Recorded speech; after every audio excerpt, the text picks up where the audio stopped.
Hey, everybody. It is your host here with Contractor Radio, Jim Johnson, the head coach at Contractor Coach Pro, where we help contractors get control of their business and lead them better so that those businesses can grow and scale. And then hopefully, if we do things right, achieve that personal and financial freedom that you were looking for when you first started your business. If that sounds like something that you want to do with your own business, you're tired of the chaos, the frustration, the turnover, the constant trying to get things done, and they're just not going as smoothly as you would like. Down in the show notes, you'll find a link to our contractor assessment. Click that link, take that assessment, and we will do a true blue coaching call with you to help you with the next 2 or 3 things that you need to do in your business. If you like the coaching, become a client. That would be great. If not, that's okay too. At least we served you well. I am excited about today's show because here recently we had our 10th anniversary. August 3rd, 10 years ago, we started this coaching thing. And I reached out to a few companies that I had known in my previous experience. Said, "Hey, you guys interested in maybe some help in growing that thing?" And 2 people were crazy enough to say yes. A guy out of Oklahoma, out of Tulsa, Oklahoma, Roofscapes, Clint, and then this guy that I'm bringing in today. So we're going to kind of see evolution over 10 years of what's happened with this company. So much is because of them. They're hardworking, really have put a lot of thought and effort into their business, and it's been exciting to watch them grow. Andrew is the founding partner, one of the 3 founding partners of Core Contractors. I got a whole list of things here, so I'm going to just grab it real quick so I don't miss anything. 2021 Small Biz of the Year for the Denver Chamber, 2018 Small Biz of the Year for the Denver Business Journal, 2021 number 10 Best Place to Work in Denver, 2014 Torch Award winner for the Better Business Bureau. This guy's all about giving back through nonprofits, incubator type stuff. It has been awesome to watch him evolve over the years, and excited to bring him on. Hey, Andrew, what's going on, man? Good to see you, brother. Hey, Jim. Good to see you too. Yeah, it's been a thing. Like, it's been a while. Like, I knew you before that, I think from UASRC and AccuLinks and that stuff, right? Yeah, I think we met at a Best of Success conference, I believe, way back in the day, maybe 2012. And we actually kind of liked each other. Things were cool. We liked each other. You were like, "Yeah, I was thinking about doing this coaching thing," and I'm like, "I think we need some we need some help." And so we got started. And why don't you give everybody your background? Like, how did you even get in this industry in the first place, and kind of bring us up to speed with where we are today? Reader's Digest version, because it's about 10 years. Yeah, it was wild. I was a very accidental business owner. My degree was in classical theater, which many consider the starting grounds for roofing, and but I'd always managed sales and marketing kind of to support my theater habit. And I ended up in Denver in 2006 and I was traveling a lot for theater, and so I really wanted to stay, and I needed to build some community, and so. Got into, selling carpet and then telemarketing, and really hated that. And then met my now business partners who had teamed up to start a roofing company after sort of the collapse in 08, 09. They were both in the development space. And so the existing partnership that started Core happened back then. And so Thomas Wolfram was a general contractor by trade. Jim Horning was a CFO. Just a smart guy by trade. And so they teamed up, and when they went to start their company in Denver, they needed somebody to knock on doors, and neither of them wanted to do that. And they found me. And we started a partnership in 2010. And so I quit my terrible telemarketing job and started knocking doors in the spring of 2010. So what you're saying, just out of curiosity, knocking doors is better than telemarketing? 100%. Okay. Yeah, telemarketing is terrible. I did that in college. I was like, I hate this. Yeah, telemarketing. This is tough.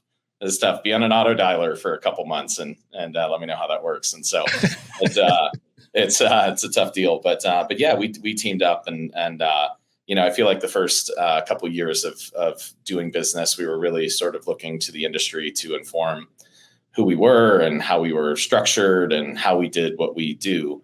Obviously in Denver was a heavy storm market. And so that was kind of our first introduction, was as trying to be a full turnkey general contractor within sort of the storm restoration industry, which I think a lot of our contractors start in that space in response to that market condition. And so we teamed together in the first couple of years. I feel like we were figuring it out, but there was just a lot of heartache and a lot of pain and a lot of trying to figure out, like, hey, what is the right thing to do?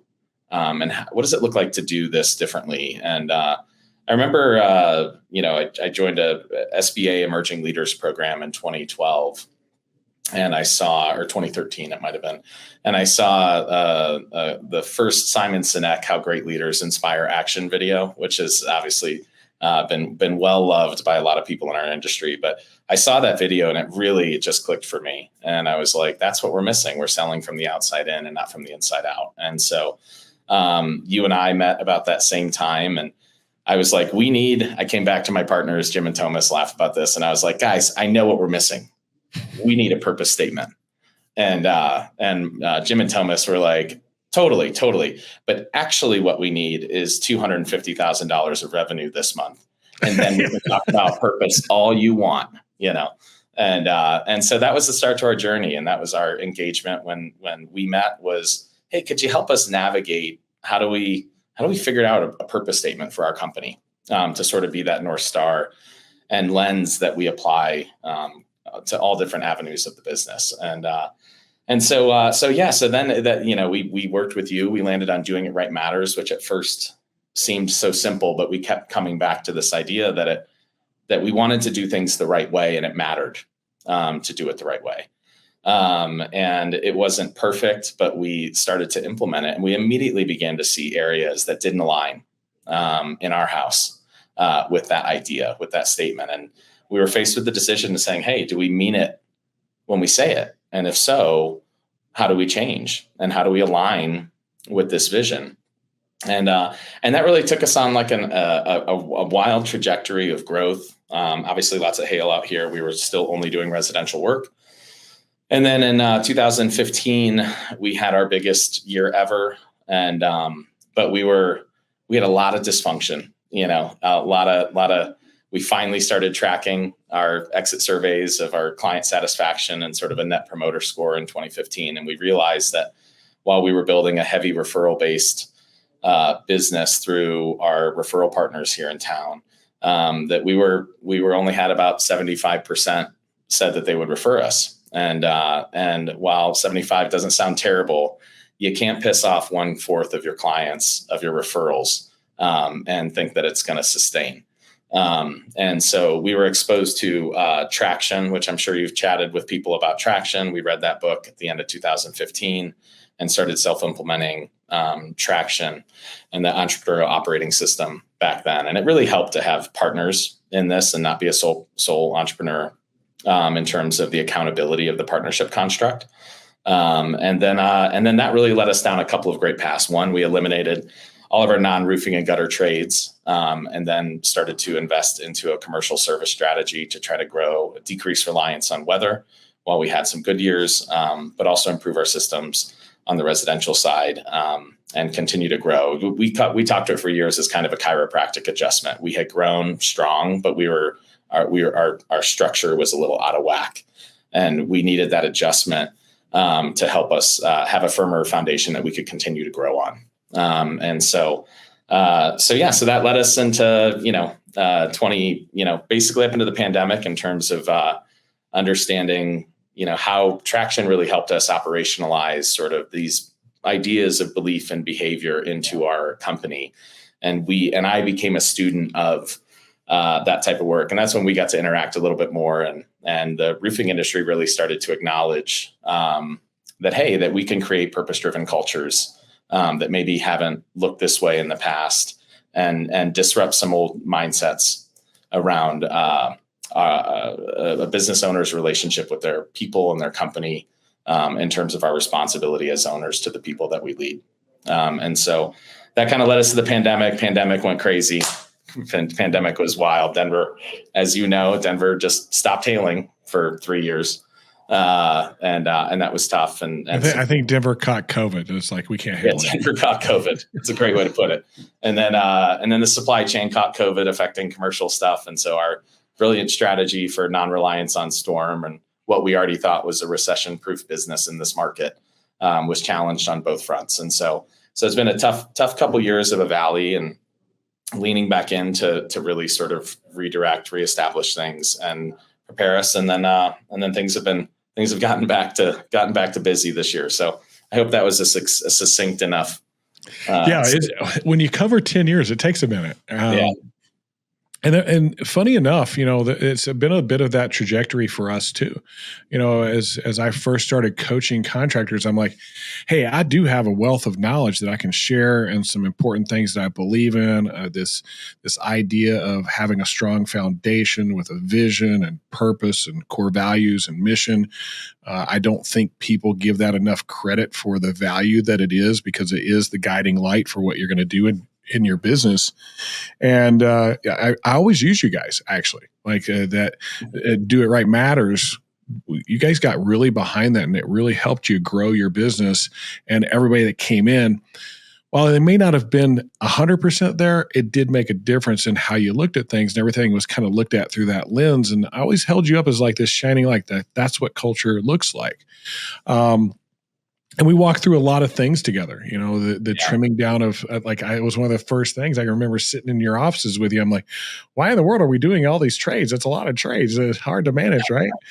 And it took a little while, but you guys kind of came back around to it. I can remember that phone call, like, hey, we decided we're just going to do roofing. I'm like, all right, good, sweet. But it was an awesome journey to see you guys on, and we were on kind of a similar journey of making what we do, coaching, operational. How do you make that operational so that you can continue it on? And so we created this thing called a mission meeting, which is very similar to a level 10 meeting. I want to give credit where credit is due to Traction, but if there's an entrepreneur operating system, I would say ours is a contractor operating system, speaking the language of a contractor, and adding some nuance in there for some other resources that while combining with some of the Traction things, makes it all that much more powerful. And we've been installing that for the last about 6 years with our contractors.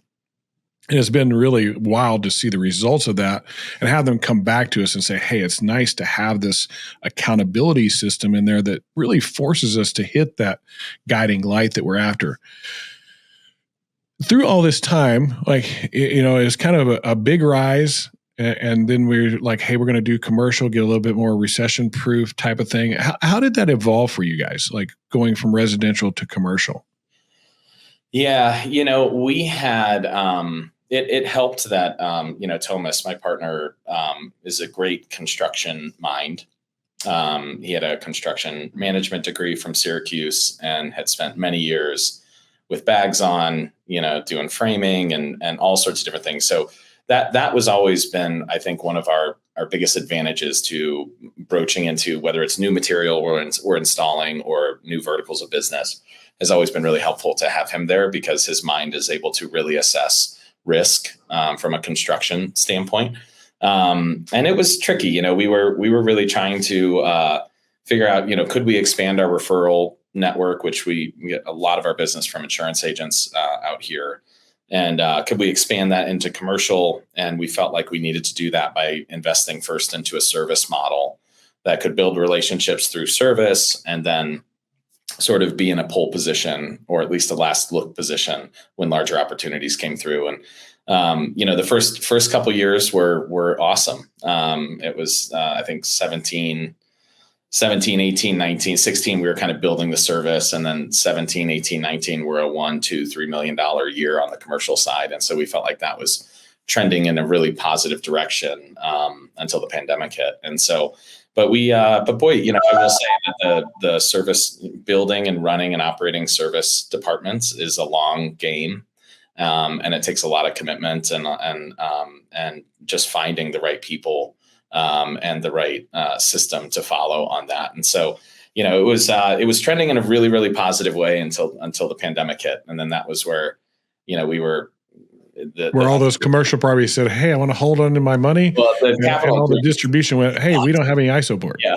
Yeah, they generally just that whole year, I'm sure we saw a lot across the board. We don't do new construction, so new construction I think was still moving, but still struggling with some of the same issues. But for us, it was all re-roof and adaptive reuse, and all of a sudden, we had a huge queue of retail work in line, and it just all went away. It turned into very, very minimal service kind of through the first part of the pandemic, and then the supply chain caught up where we were, everybody was waiting, 6 to 10 months for, polyiso or plates and screws and, random material things. And so it's been bumpy and it's been up and down, but we do like the diversity that it brings in terms of being able to capitalize and execute with knowledge, sort of within the same system that we try to create in terms of a customer experience at core. I really hate interrupting these videos, but I've got some important information for you. If you haven't tried out Atlas Shingles, you should, because they put you first as a contractor. They want to give you a competitive advantage out in the field so that you can win more sales and be more profitable. Check out Atlas in your local area, find your local rep, get hooked up with them today, and start making more money tomorrow. Yeah, so I was like a 2-year storm, like this, all these things that could happen, did happen, that make things difficult. How would you say you guys weathered that storm? What were some of the key components? Because a lot of people went out of business, especially if they were in the commercial world. It just took them out. How did you guys weather that? Was there something that you had done in advance, that planning for it? Did James have a lot to do with it from the financial aspect of things? Like, what did you guys do? Yeah, I basically should probably just spend most of this hour talking about how lucky I am to have my two partners. You have two amazing partners. It was a great team. It really is. They look at me and they're like, "Could you tell us what you do here?" And I'm like, "I'm jazz hands and whiskey, my man." And, you got to have that guy, though. You got to have that guy. So we always joke when we'd go to the roofing conferences and things. Like, I just tell Thomas, I'm like, "Hey, I'm just going to drop a line out the back of my boat. Just ride the wake, buddy." That's awesome. So it's, but no, a couple things. The pandemic, sort of unknown pandemic preparation, if you'll call it, really, I think started, you're correct, with Jim. Jim has always approached our business with a sound financial mind, and just a long history of financial acumen that he's had. And so we were always just really conservative. We were conservative with distributions. We're conservative with our, when we came into the pandemic, we had a protected back sort of rainy day fund, or lack of hail fund, if you will, of 8 months in reserve to cover 8 months of payroll when the pandemic hit. And then, so I think that there was a lot of conservative financial mindset, a conservative financial mindset that Jim brought to our business and our partnership. And the business was not our personal bank account, and we were filling up areas of need before, at the end of the day, when we wanted to distribute something, it was after all the needs were met. And so we also, I feel like it really helped in terms of, we had a very kind of transparent culture with our team going into the pandemic. And so we had started doing annual meetings at the end of the year that Jim referred to as shareholder meetings. And that all of us in this company are shareholders in this idea that we're building together. And these as a shareholder, this exists to improve the quality of life for you and your family, first, in terms of your engagement. And so we began having these meetings that really talked about all of our financial numbers and what was going into it and how we did each year, and sort of really inviting everyone to say that we're all shareholders in this idea. And then that, I would say the third part was sort of the culture that we had invested into and created, and the team that we had when the pandemic hit. Because the analogy I've always used for what it felt like when that pandemic hit was like the scene in the movie when all the guys they're in the sub, smoking cigarettes and playing cards and eating weird food. And then all of a sudden, like the lights start blinking red, and everybody just runs to battle stations and is sort of in a ready position, even when they were drinking and playing cards and smoking, and that was what it felt like when the pandemic hit. We felt like we had a team. At the time, we had 47 employees. Building into 2020, we were really investing into changing our sales strategy and really looking for a growth year. But the caliber of the people, the clarity of role and responsibility. I know we're all fans of Jocko Willink, but Jocko Willink has a leadership phrase that I've always stuck on to ever since I met him at one of the Platinum conferences. And he talked about in his extreme ownership is, oh gosh, now I'm forgetting I'm saying I always talk about it. It's I can't remember it. Decentralized command. So he talks about, sorry, that's funny. I'm like, I always talk about it and I'm forgetting it now. You're a visionary. That's what you do. He's like, dude, give me a break. And I'm drunk. And so but decentralized command. He talks about the idea is that when the mission and the vision is totally clear, right? Your Navy SEAL guy is going to maybe see information that you can't see, and he's going to make a call that changes the operational plan. And you have to trust that he has such clarity of what the mission objective is that you get to trust him to make a decision that changes the plan.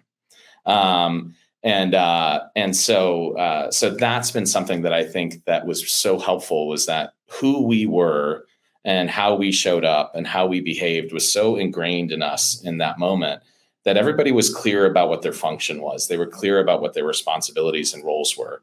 And so when shit hit the fan and things went kind of crazy, everybody went to battle ready stations and we started just figuring out what to do. And I think that methodology or sort of philosophy of transparency informed how we communicated with the team in those first 3 months, which was, here's what we know, here's what we don't know, right?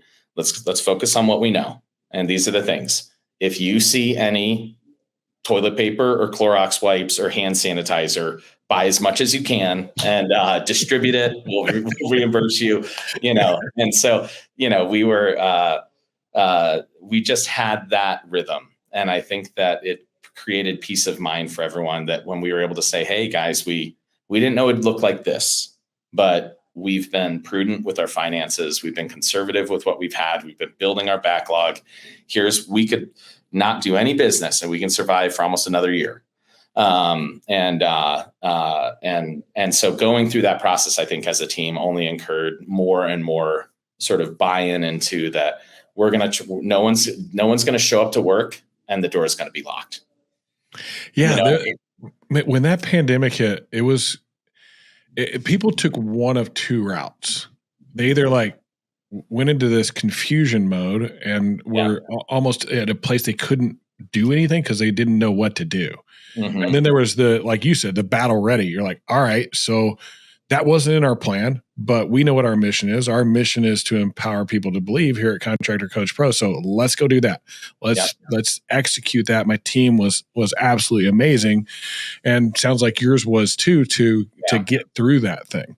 Yeah. And the second thing I'd say is just obviously the federal government is not known to be expeditious or quick in terms of money, but they sent out a lot of things that really helped our company. And thankful to have a financial mind like Jim on our team navigating that and understanding sort of the PPP loans and all of those things, which we were able to use to really help, steady the ship and keep people employed and leverage those dollars in the way that they were intended to.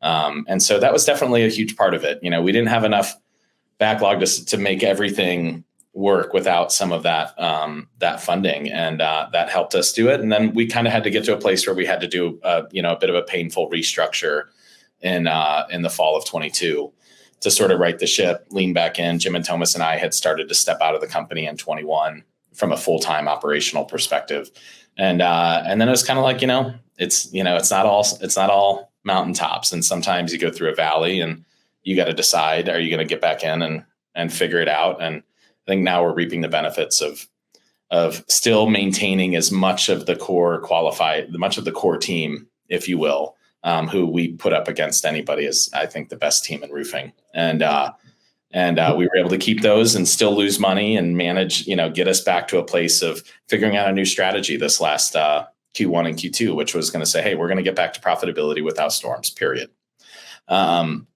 And then, of course, we spent 2 months restructuring all of that, and then it hailed like a MFer. Yeah. Well, they say about we're like, nice plan. God laughs, right?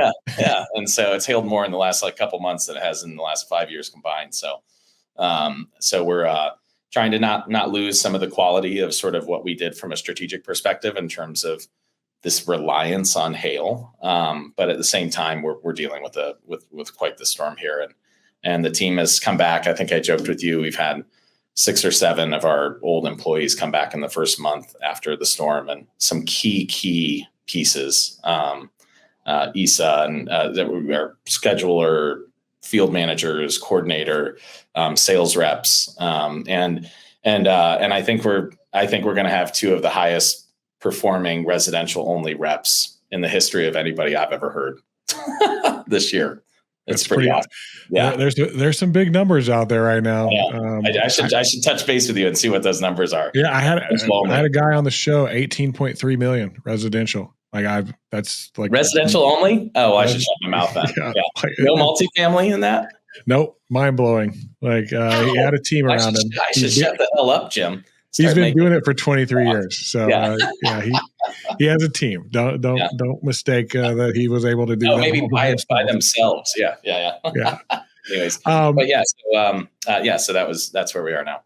For the listeners, I want to point out something. Like your leadership team. Now, you guys are all partners, but this isn't quite a requirement. It's really looking at it from like the leadership perspective. You got Mr. Finance over there in Jim. Like he really, like you said, he's conservative about it. He keeps everybody honest. You don't spend money. It's not your own personal bank account. Like that's such a big thing in this business because so many people do. It's like, oh man, there's a whole bunch of money in the bank. I'm going to go buy a new truck or do, something not so wise with that money. And having that kind of check on somebody that is a visionary, that's kind of wild and all that good stuff is good for us. We don't always like it, but it's good for us, right? Like this thing that is going to help propel us forward into the future. And you have these 3 leadership styles that we talk about. Actually, you'll hear Gino Wickman talk about it too in Traction. You got visionary, integrator, and he doesn't talk about this third one, but specialist or what we call champion. And that's how I always saw you guys from the beginning. You're the charisma guy. You're the guy that's got, hey man, we're going to this. It's going to be amazing. It's wonderful. And you bring the energy to the equation. Yeah. I think that Jim over there, and Thomas, both of them, they're both integrator style folks.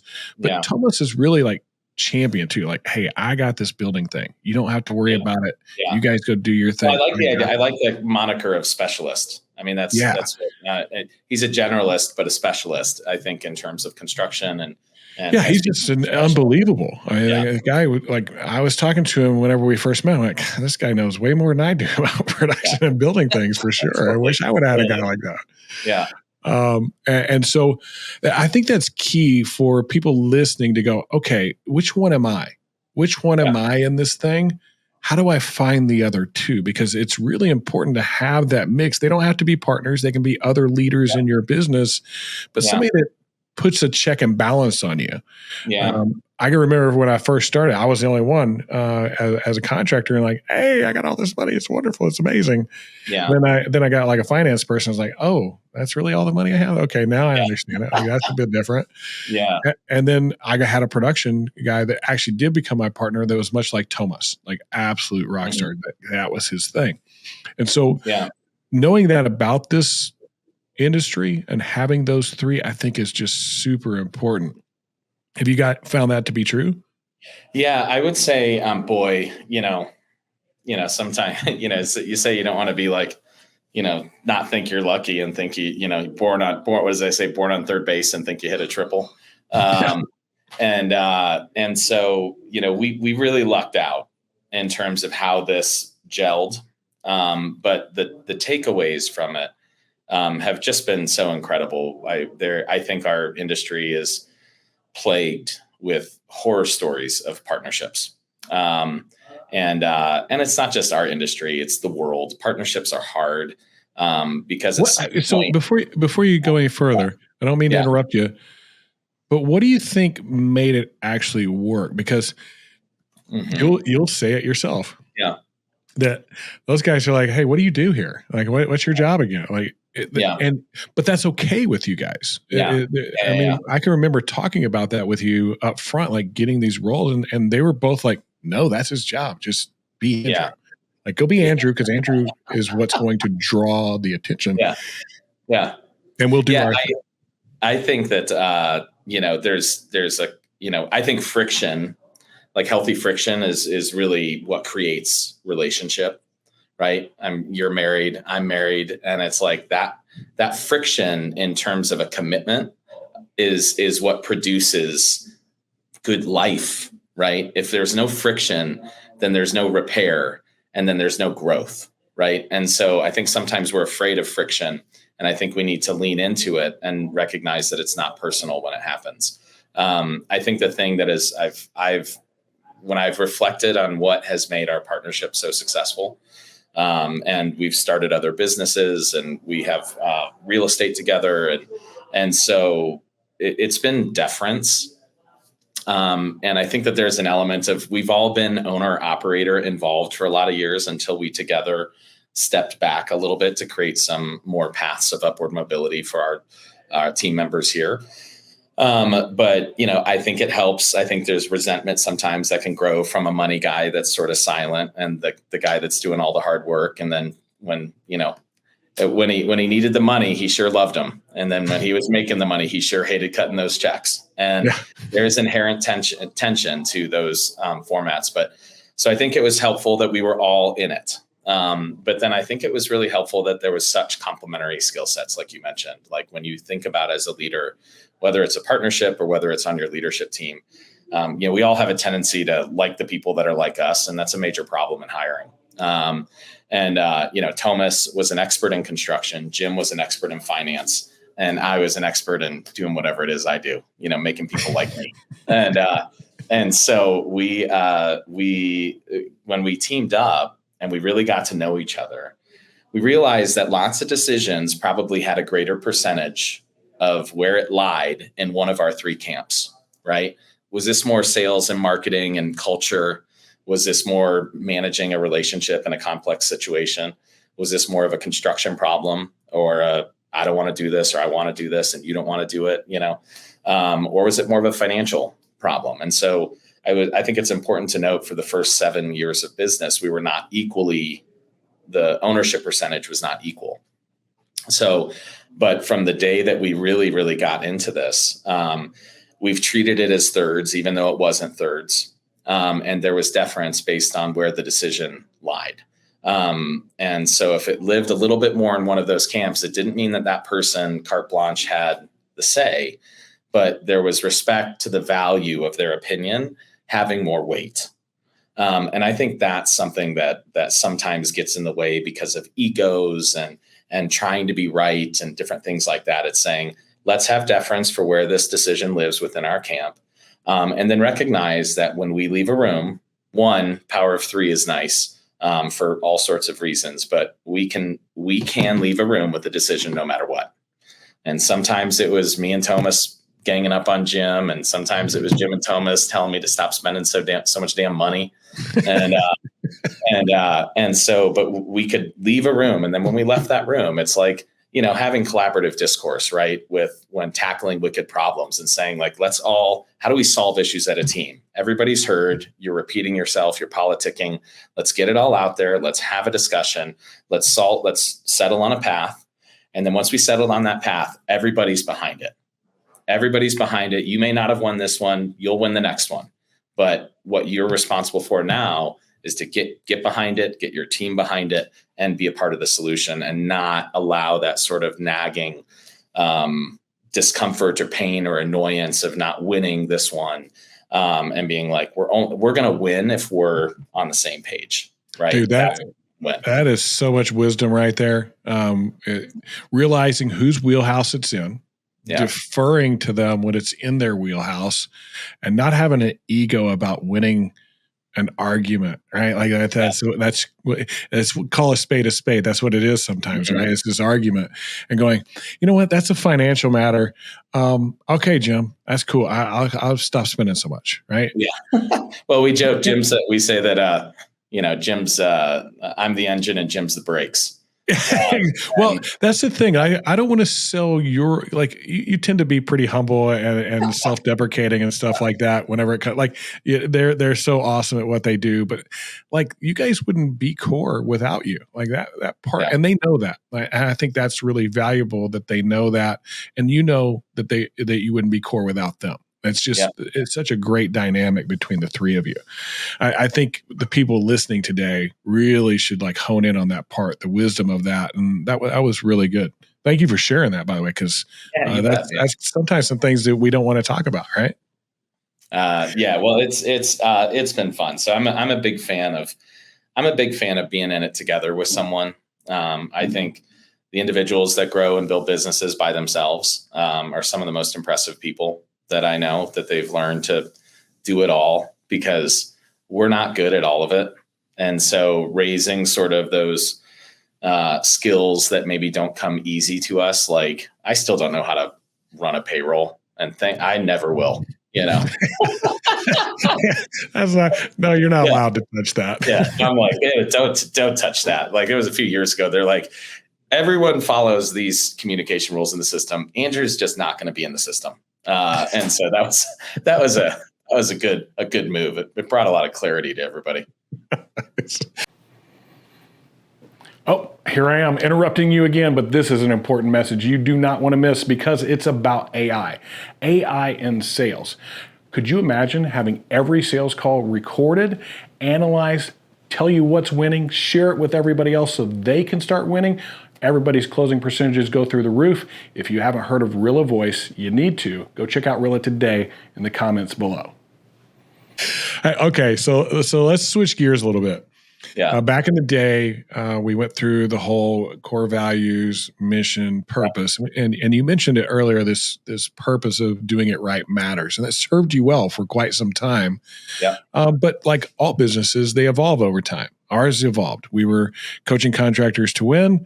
And we're now evolved into this thing that's empowering people to believe, because that's really what we do. And it took some people around me and some time to kind of evolve into that from this thing that we were. Now, you guys have followed a similar path. You want to share a little bit of that story, because I want to get to what this vehicle has become for you in particular. Yeah. Absolutely. It's, the model that Traction follows that helped us. I think there's a lot of books that have a lot of great things to say about business, but where we found a home there was that we felt like it was the first book that we read that had a little bit of a workbook approach to it. That was kind of like, this is what you do for the 2 days with your leadership team at an annual offsite. You have to do it out of your office. You have to go rent it. We would go rent a big mountain house, and go up as a whole leadership team and stay there together and do meals together, and just get away. And so the book really gave us a lot of that type of structure to help us figure out how to do this. And I think that was the first thing that we needed, was we just didn't know how to do it. I'm sure you, like many of our listeners in the business world, read Good to Great, love Jim Collins, right? Who doesn't? Amazing book. But you read the book and you're like, that's awesome. I have no idea what to do next, and so that was where we settled into that. So that structure was really helpful for us. And I think that structure helped us understand how to operationalize sort of this vision and this belief system, right? Because a culture is defined as a community of people that are surrounding a similar set of beliefs, right? That's what defines culture and community. And so it helped us operationalize that. And then the core values as well, sort of getting us away from sort of our management of performance as sort of whether you fit or not as a focus, and really a management of behavior as whether or not you fit or not. And then really focusing on the behavior as saying, hey, you may be the best. So we've all had the great sales guy that's a total dick, right? And out for himself. And we're like, what do we do with this high performance, low culture individual? Well, we suffer with that person for a decade before we finally decide we're going to move on and change our culture, right? Because it's all about behavior. So we had the Doing It Right Matters, I think, for 6 or 7 years. It was really resonating. And then the rhythm of holding these things with an open hand on an annual basis, I think is so critical. Because we look at both of where we were at 10 years ago, right? We're in very different positions in life. We have different experiences. We're wiser in some areas, probably dumber in others. And it's you got different people around you now. Different people, different experiences, all of this stuff. And so I think that the rhythm of there being no sort of sacred cow in terms of the things that maybe you and the company have worked really hard to manage, or, it's a lot of times you'll get these core values and then they just stay forever, and checking in and saying, is this still relevant, right? Does this mission still resonate with us? And I think it was after about 7 years, we came in, and I think what we were learning was that as the company grew, I became more and more interested in however long someone was with our company. I was interested in moving the needle in their life, that whether it was 3 months, God forbid, for whatever reason, a year, 2 years, 5 years, 10 years. What I became most interested in is, where are you now? And where are you when you leave, right? And maybe you never leave and you're running our company in 10 years, even better. But people are going to evolve and grow. And some leave and some stay, and some grow with you, some grow with you for a time, and then they move on to the next thing that they're going to do. And it's our privilege to be a part of that growth, whatever that time is. And so we just started celebrating. People were buying homes for the first time. We were seeing destructive behaviors that had been long held by some of our people decrease, and positive ones replace them. We were seeing engagements and children and marriages and homes and first new cars, and all of a sudden it just kind of kept coming back in this feed to us, that I was like, boy, it seems like what I'm most interested in, what we're most interested in, what we're celebrating the most is these accomplishments, these neat things that are happening in people's lives, and just moving that needle in someone's life. And so as we were wrestling with that one year, we just kept coming back to this idea. We're like, boy, doing it right matters was the vision we needed to build a roofing company. But now to actually live in this company, really what we're all about is improving people's lives. And how we do that, by providing a great roofing experience for both our clients and our employees. That's how we do it, right? And so much of that goes into understanding how to create that experience. Just like for me, I was a train wreck when my partners first met me. And for me, learning how to create a company that was profitable was hard, but it leached good things into my life because I was accountable to something else, where for a long time, I really wasn't accountable to anyone. And I had a lot of talent, natural talent, that I was squandering because I just wasn't accountable to anyone. And so I was, so that led towards sort of the evolution of the power of business to transform our lives personally, and then leverage that to transform the lives of those around us. That's really at the heartbeat of our culture and our growth and things like that. Man, that's so good. The fact that the business changed your life, and recognizing that and saying it needs to do that for everybody that works for us. Yeah. Dude, that's so cool. Thanks, man. Well, that's what this is. That's what this is all about. And I try to preach it with our clients, like, hey, the KPIs are important. They do, give you some kind of idea of how somebody's performing or not performing. But that's not what this is about. Because if people aren't being challenged, if they're not growing, they're dying. If they're dying in your business, they'll be leaving your business. Yeah. And so how do you provide these opportunities for people to continue to grow and thrive and have opportunity? I love the idea of celebrating those what may not seem like a big thing to you anymore might seem like a big thing to them if you just put yourself in their shoes. I can remember buying my first new car. Man, that was a big deal. That was like crazy. That was a huge thing. Now I just bought one on Friday. I was like, I bought a car. Okay, on with the next thing, right? I remember when my first car got repoed. I was like, oh, been there. That was a long time ago. Well, you remind me of one thing that might be a fun nugget, I think, for folks listening. And that is I read a book a few years ago by a tech entrepreneur named Vishen Lakhiani, I think is his name. It's a book called Buddha and the Badass. And he, I think I read it in sometime around the pandemic. I think it came out in 20. You need a little Buddha in your life. You need a little Buddha. And I read it, and it's a totally different world, right? But he's definitely really keen in, and I think one of the, at least when I read it, one of the more progressive minds of understanding sort of the shift of like culture and what that building culture means. And one thing that he had that we implemented, and so I want to give him credit for it, was in the hiring process.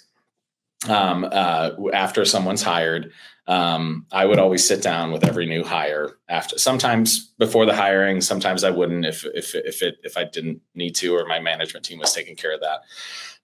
But every new hire, when they would come in, sit down with them and have just a culture talk, I'd call it. And I would send out a note to them and say, hey, this is a test you can't fail. You don't need to bring anything to it. This is just, I just want to connect. And so I started with these 3 questions, but then when I was doing it, he had these 3 most important questions, MIQs, they called them. And I started doing that. But what I realized would be a fun thing to start that with is the first 30 minutes, I would just have the employee tell me their story. I'd be like, hey, tell me, go back as far as you want, as far as you remember. You can start elementary, middle, high school, family. Why don't you just tell me your story? Like, how'd you get here? And then just let them talk for 30 minutes. And, you'd be sitting there with a service tech, that had worked for, a number of other companies and had spent his whole life working in roofing. And you sit there and you just, I want to know your story. Right. And it was incredible to get to know your people by just letting them tell their story. And I think story is such a powerful thing. And so integrating that in, and then the second half, telling the story of core, but then leaning back into a conversation about them. And this is where the Buddha and the Badass reference comes in. And he talks about his 3 most important questions. And they circle around sort of experience, growth, and contribution. And so the first one is to give them an assignment and say, I want you to take this home. I want you to go sit out on a park bench somewhere. Don't do it in your house. Go sit in your backyard. Just get outside. And ask these 3 questions of yourself. What are the experiences that I want to have in my life? And just start making a list. Like, what are the experiences? Like, I want to get married. I want to have kids. I want to make pasta in Florence. I want to swim with a great whale shark off the coast of Africa. That looked cool, by the way. I saw a guy doing that. Yeah. I love eating. And so, but it was like, what are these experiences you want to have? And don't put a box on it. Right. And then the second list is, what is the growth that needs to happen inside of me to be able to have some of these experiences, right? So what are the experiences that I want to have in my life? What are the areas that I want to grow? If I want to swim with my whale sharks and I'm 150 pounds overweight, probably not going to work, right? What does my body need to look like for some of these experiences? What education is not there in my mind that I need to pursue to elevate myself? What's the growth? What's missing? Where am I weak, right? Taking that moment to say like, hey, what do I need to do to be able to get those experiences? And then lastly, like, how do I want to contribute? I think that, the reference of moving the needle was given to me by a coach I worked with back in 2015. And he said, true joy is found in moving the needle in other people's lives. And that has stuck with me and implanted itself sort of in the soul of my being. And how I really began to see that was my greatest area of fertile soil for me to do that was with my team. So I was like, it really started to resonate to say and inform sort of our new purpose statement was, how do I move the needle? And true joy is found in moving the needle in other people's lives. And so circling back to that third question around contribution, we have really tried hard to create, and I think we see a lot of great giving back within the roofing industry. I could list 100 different things that I think that the roofing industry has really shown up in people's lives. And I think that we can take it one step further and say, how do we integrate and show up in our teams' lives to help encourage and foster more active participation in terms of what we want to contribute? And so that third question in the 3 MIQs was saying, if you could move the needle on one issue, if you could contribute in any way, what would it look like? Right. And I think it's a really neat thing when you have a new employee that answers that question. You'll find out things that you would have never known about them. right? They're like, I want to be a speaker someday. You're like, cool. Or I want to start a nonprofit that helps inner city kids play baseball. You're like, awesome. How can I help? How can I help? Right? Like, let's do that.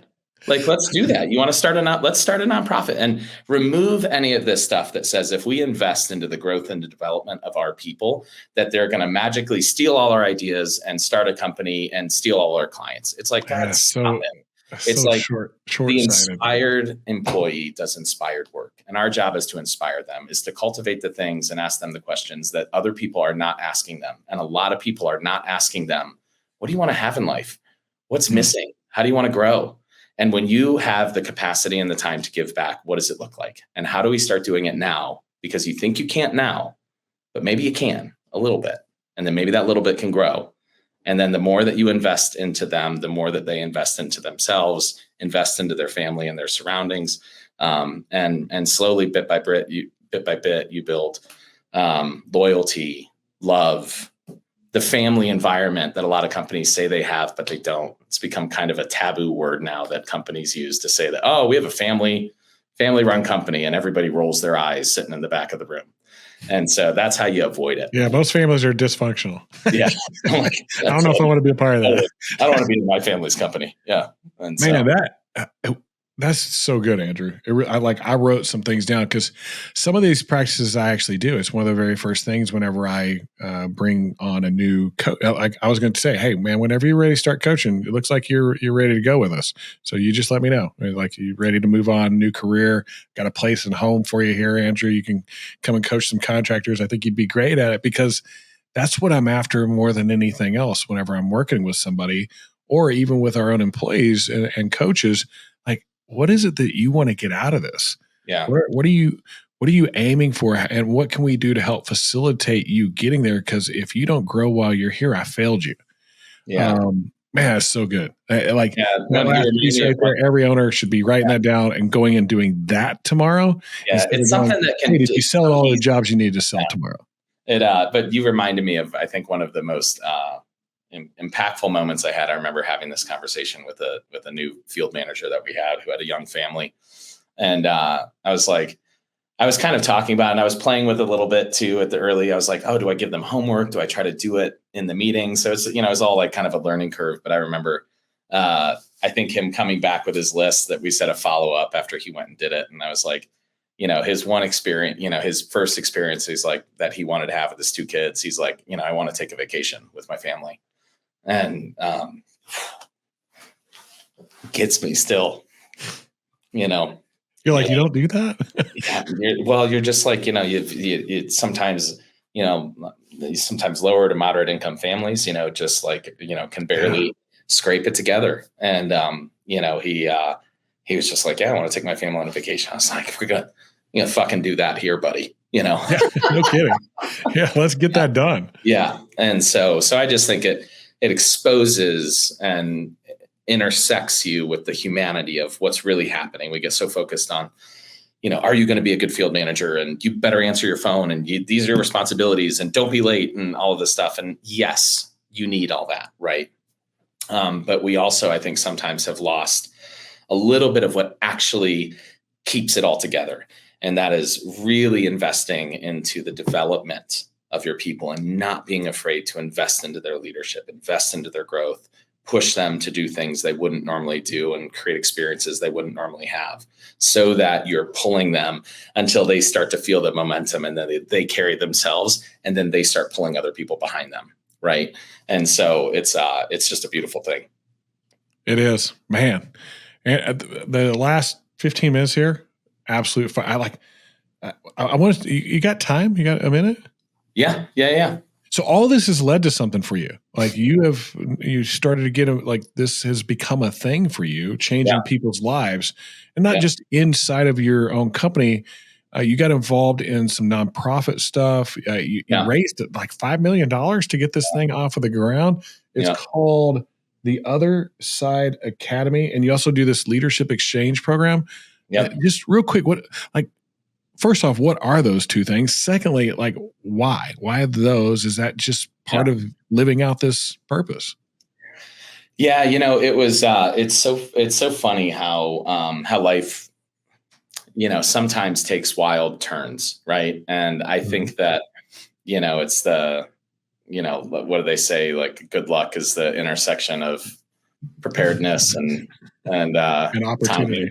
Yeah. opportunity, So I feel like all of these things, and I think that's what's beautiful about this process. I think for business owners, I think a lot of times we look at it and we check the box because we feel like, we're I'm cutting 40,000 checks this year for sponsorships for charities, and or whatever that number is. Maybe it's 5,000 when you're little, maybe it's 1 million when you're huge. Who knows? And I think the amount's not important, but I think a lot of times we kind of feel like that checks the boxes in terms of what that looks like. And I feel like this work of understanding a purpose-driven culture and how it changes you, and I think how it changes your people, is that the effect doesn't stop at the doors of your business. The effect continues and changes sort of how you interface with the environments that you're brought up against. And in 2016, I went on a trip. Our city does trips to go visit other cities, which, by the way, has been an incredible business development deal. Yeah, that's really Because, cool. guess who's not represented on all those trips? The roofing industry. Really? A lot I of time. bet not. I mean, the GCs are there, the big GCs, Hensel Phelps, PCL, Yep. Mortensen, all the big GCs are there. But at least in Colorado, the roofing companies were just not represented. And turns out everybody has a roof. And so Funny enough, or at funny, least most people do. funny how that works, at least most people. Yeah. And so anyways, long story short, I went on a trip in 2016. We saw a nonprofit there that really touched me. I lived a pretty ruckus couple years in my 20s, and by the grace of God and luck and all sorts of things, I didn't end up in jail. And so we saw this program in 2016 in Salt Lake City, and it was a 2.5-year residential program for adults trying to, disrupt this cycle of drug addiction, incarceration, and homelessness. And the cool part is that it was like a therapeutic community that was all led by peers. So it was non-clinical, but an evidence-based sort of therapeutic community. And all these felons lived in a house together, peer led, and they ran a couple small businesses. And the small businesses provide for all the operational needs of the nonprofit. So for all of us that serve on nonprofit boards and are asked to raise money every year for their budget because they don't have it, this was something where the students were running businesses, the businesses were paying for the 2-year program, and it was a full self-sustaining social enterprise nonprofit. That's cool. It was really cool, man. They run a moving company, they had thrift stores, and they're the highest rated moving company in Salt Lake City. And now they're the highest rated moving company in Denver, have done thousands of moves here. And awesome. so yeah, we saw it there. We were with the mayor and the governor and the rotunda at the end of the thing. And they were like, hey, everybody kept talking about this nonprofit and talk about those moments, right? Those moments where if you put yourself out there, these moments will happen. And they were like, I was kind of a relative newcomer. I was like, I don't even know how I got into this trip because it was all the very important people. And Yeah, we're the what? We're just a roofer. yeah, and they're like, what do you do? I'm like, I do roofs, and I protect End of conversation. yeah, and so but yeah, they were like, we should do this, and the mayor was like, do you want to do this? Bring this to Denver, and it was 120 leaders from Denver, the public-private nonprofit space, and everybody stood up and clapped, and the mayor was like, that's great, but who's going to do it? We need one person who's going to do it. And I just feel like I blacked out and stood up. I was like, didn't know what you're getting yourself into. I joked about putting on the Braveheart makeup and like throwing a broadsword out. But I mean, I was moved, and I had no damn idea how I was going to do it. I'd never raised money before. I didn't know what that was like, but I felt moved. And I was like, I don't know. I think I can figure it out. And so I stood up, and that started this massive pivot in my life. And so what's funny though, everybody else looked at each other and went, see why we bring the new guy? Yeah, everyone's like, sucker. And dummy. And then I came home and told my wife that I just stood up and volunteered to start a nonprofit in front of the entire city of Denver. And so needless to say, we have a new rule between my wife and I, which is I do not volunteer to start nonprofits in front of the city without talking to her first.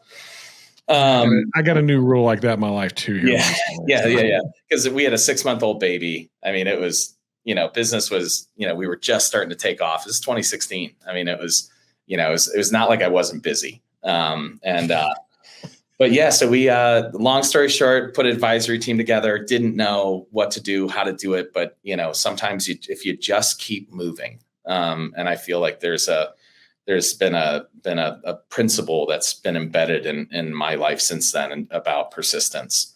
For me, it's positivity and persistence is the magic combo. But if you just keep walking and just keep moving, and just don't let the slings and arrows get you down. Like just get back up, keep moving, and choose to have a positive attitude. And so we did that. We raised just over $5 million. We launched in 2019. We just built a new property. We've bought a second. We have 65 residents now. On average, these guys and girls have had 25 plus arrests. 99% have been on average. On average, you get arrested that many times? Yep. And half of the population is there on deferred or modified sentencing, which means that instead of sending, sort of serving the 10 years in prison, if they graduate from this 2-year program, then the sentence is wiped clean. So I started working with them. And then just this year, actually, we just was able to receive a massive grant from the state to buy a third property.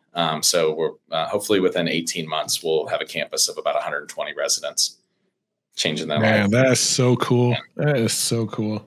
I love these stories because we joke about it, right? Like we're just a roofer. Yeah. This industry is a vehicle to do some pretty amazing things if we just put our minds to it. Yeah. And you've done a lot of those. I mean, you really have. You and your team have really done some cool things. It is an honor to be involved early on, to see where you've come, to still be friends, to even miss a golf outing because I was probably not real smart. Oh my gosh. You mentioned that before. I forgot. Yeah. You didn't show up. Yeah, let's not talk about that. Let's give that. That was a rough moment. Early still in the coaching career. That was awesome. Well, I've had a few. I've missed a few conference meetings, buddy. And, I always tell my partners, I'm like, hey, my conference work starts at dinner time till 4 a.m. Exactly. I can't do that anymore. I'm past that. Like, all right, I'm the ghost at 10 o'clock. Well, now that was pre-pandemic for sure. Yeah. I was now I'm 43, and now I'm like, after a night or two, I'm like, I need a spa day. Hey, Andrew, man, it has been an awesome show. I know we went a little bit longer than we were planning, but there's just so much to get to, so much good that your team, Core Contractors has done over this last decade. Just great to have you on the show. I hope everybody listens to this and goes, hey, that persistency pays off. That one step, that keep moving forward can really do some pretty magical things, not just in our businesses, not just in our own personal lives, but in our communities. I mean, that's just, God, man, that's really cool. Thanks. Glad we were able to catch up. Well, it was great to see you, bud. And as always, thanks again for. Hey, I'm going to be there in a couple of weeks. Taking a chance on us when you were first getting that out. It was. You took a chance on me. I appreciate it. Yeah, that was pretty cool. But no, it's been great to watch what you've built, and I just think you're moving the needle in a lot of people's lives. You're helping people realize their potential, and it's been fun to watch from the stands a little bit over the last decade or so. So congratulations. Appreciate that. Yeah, it's been kind of wild. Like it was really like, hey, I'm going to coach a couple of companies. I'm going to go golf and fish in the afternoon. That's about all I'm going to do. Yeah. And then now it's kind of this whole thing, right? Yeah. Hey, appreciate you being on. Awesome. I want to get you back on in the future. And maybe with the team, like if we can get Jim on the mic, that would be pretty cool. Oh yeah. Just almost we'll talk about mountain biking, but let's get him on the show and a comedy episode and just watch Jim and Thomas and I make fun of each other. That's be a comedy episode. We say here, if you're not kind of being made fun of, something's wrong. Over here. All right, man. I'll let you get back to your family. Thank you very much. Take care, man. Appreciate it. Once again, appreciate the time. All right. Wow. Didn't really know that was where everything was going with that. I kind of had some insight, but man, what an amazing story. What great points throughout, like the type of leadership group that you have, the expectations, being clear with each other, leaning into each other's capabilities, the evolution of a company over time, withstanding tough times, being prepared for it. Um, the joy is moving the needle in others' lives. I wrote that down, like, because that's for me, like that's a thing. Like it is what I believe in. I took a lot from that. I hope you took a lot from it. If you're looking to build a company that you could use as a vehicle to do the powerful things in your community, check us out. Go to contractorcoachpro.com and click on the assessment button, or go down to the show notes below this and click on that assessment button. Take an assessment about your business. It's going to take you 15 to 20 minutes. If you can't take 15 to 20 minutes to do an assessment on your business, will you actually do the work that you need to grow a business? So get that done. We'll do a free coaching call with you, and it is a coaching call. We're going to go off of that assessment, point out the 2 or 3 biggest things that you could do to move the needle right away in your life. And if you like coaching and work with us, great. If you don't, that's okay. At least we helped you take one step forward, because that's what we want to help you do, is keep moving forward. Thanks for hanging out with us here on Contractor Radio. I'm Jim Johnson, and we'll see you on our next episode.